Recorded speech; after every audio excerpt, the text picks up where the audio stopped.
Good evening and welcome to the Business Day. I'm Andrea Chisholm. The Bureau of Standards Jamaica BSJ says it will be making changes to its operations as it looks to meet new industry requirements. Executive Director of the BSJ, Velton Gooden, says the realignment will include new testing and product frameworks.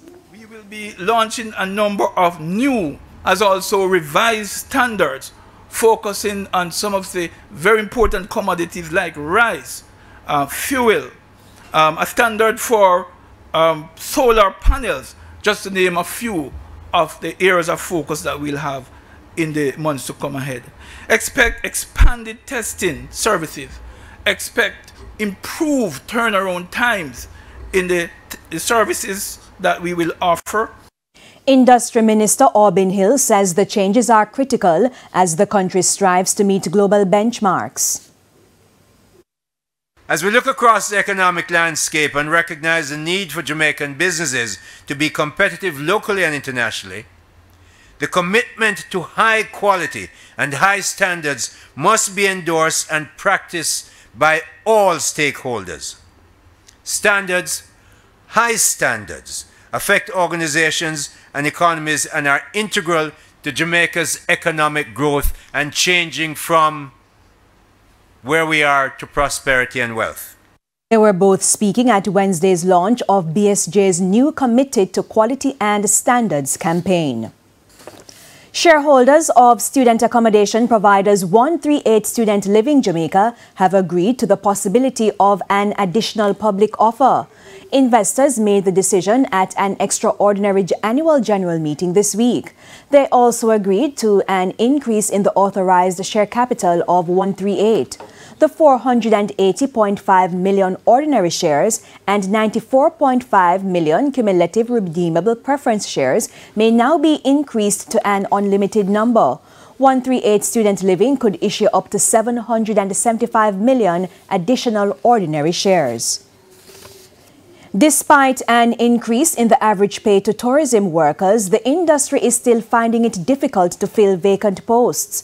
Tourism Minister Edmund Bartlett says a new approach will have to be taken to retain talent.